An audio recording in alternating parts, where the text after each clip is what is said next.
Olá pessoal, tudo bem? Vamos começar a aula de hoje falando de função polinomial do primeiro grau, mais conhecida como função afim. Vamos começar aqui falando de uma situação problema, que diz o seguinte: uma fábrica de garfos vende no atacado R$ 1,20 a unidade, mais uma taxa fixa de R$ 150 para encomendas a partir de 100 unidades. Quanto pagará um cliente que encomenda 850 unidades para essa fábrica? Nós vamos fazer essa questão aqui utilizando uma tabelinha, tá? Nós vamos colocar aqui as unidades, aqui vai ser o cálculo que nós vamos fazer e o valor pago. O que nós temos aqui de referência é que as encomendas são feitas a partir de 100 unidades. Então, vamos colocar aqui 100, as quantidades que são pedidas pelos clientes. E aqui, qual é o cálculo que é feito em cima de 100 unidades? Nós vamos pegar aqui 1,20, que é o valor de cada unidade, multiplicar por 100. Vamos somar uma taxa fixa, que é de R$ 150. Multiplicando aqui e somando com 150, nós vamos ter um total de 270. Nós vamos dizer que o valor mínimo a ser pago para essa fábrica é de 270, já que as unidades são vendidas a partir de 100 unidades. Vamos colocar aqui de 50 em 50, tá? Se forem 150 unidades, nós vamos pegar 1,20, multiplicar por 150, que é a quantidade pedida, e somar com 150. Multiplicando e somando aqui, nós vamos ter 330. Se aqui for 200, vai ser 1,20 vezes 200, somado com 150, isso aqui vai dar 390. E assim nós vamos aumentando as quantidades de acordo com os valores que forem encomendados. O objetivo aqui, gente, é nós criarmos uma equação ou uma lei de formação de tal forma que mais adiante nós vamos calcular esses 850 unidades. Então, vamos imaginar que nós temos aqui um pedido que são de X unidades. O cálculo a ser feito vai ser o seguinte: eu vou pegar a quantidade de unidades, que é X, multiplicar por 1,20 e somar pelo valor fixo, que é de R$ 150. Nós vamos ter como resultado um valor a ser pago, que eu vou chamar aqui de Y. E aqui, gente, nós podemos colocar qualquer valor para descobrir aqui quanto a pessoa vai pagar pela encomenda. Como nós queremos saber aqui o valor equivalente a 850 unidades, vamos supor que o X seja 850. Isso aqui vai implicar que o Y, que é o valor que eu tenho que pagar, vai ser 1,20, que é o valor da unidade, vezes 850, que foi a quantidade encomendada, somada com 150.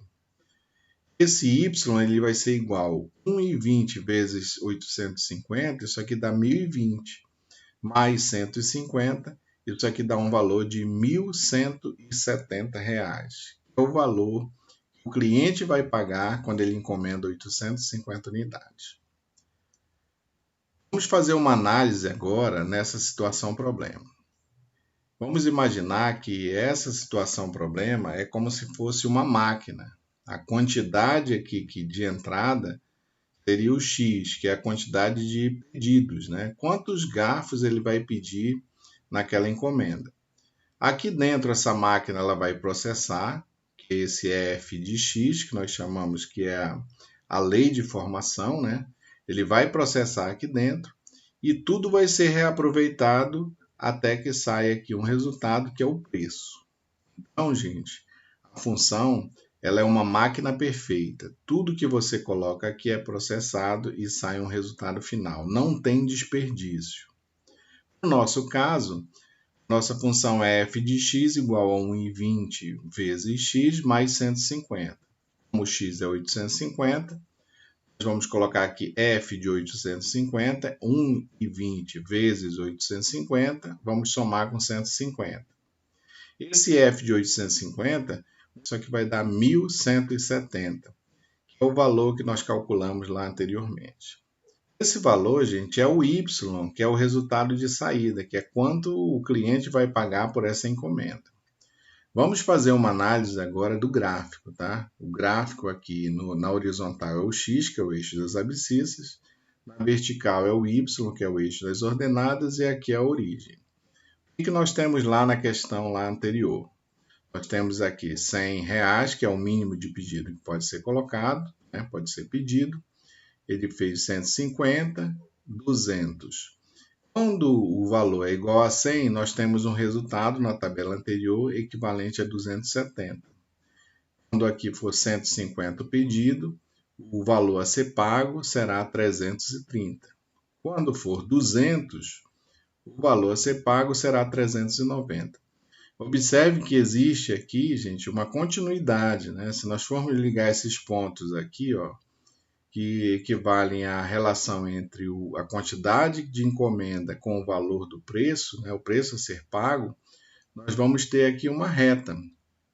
Essa reta azul, ela representa o comportamento de uma função afim ou uma função polinomial do primeiro grau. Isso quer dizer que quando o pedido for igual a 850 unidades, nós vamos ter um valor que está em cima dessa reta azul, que vai corresponder aqui no y a 1170.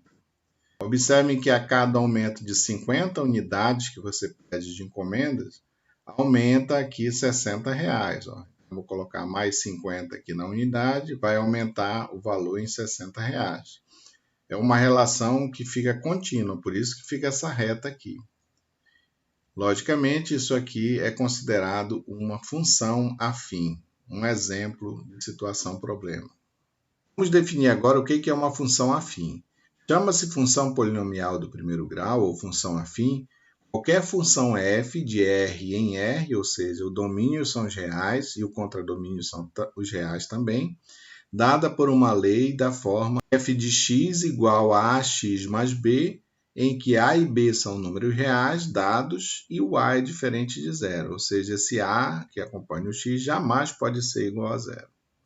A função é essa aqui, ó. Então, quando aparecer uma função com esse formato, essa aqui no caso é a lei de formação que define a função afim, ou polinomial do primeiro grau. F de x igual a x mais b. Esse valor do a é chamado de coeficiente do x, ele sempre vai acompanhar o x. O b é o termo constante ou termo independente nessa função. Vamos ver alguns exemplos? Eu vou colocar aqui a lei de formação e nós vamos ter que verificar quem é o coeficiente de x e o termo independente ou termo constante. Se a função for igual a 5x mais 2, o a é aquele que acompanha o x, então o a é 5 e o b é o número que está sozinho, o b é 2. Se a função for x menos 1 quinto, quem é que acompanha o x aqui? Quando o x aparecer sozinho, significa que o a vale 1. E o b, que é o termo independente, ou termo constante, vale menos 1 quinto. F de x igual a menos 3x. Olha, o que acontece aqui? Quem acompanha o x é o menos 3, mas não aparece nenhum termo sozinho. Isso quer dizer que o termo que acompanha aqui a função só pode ser o zero.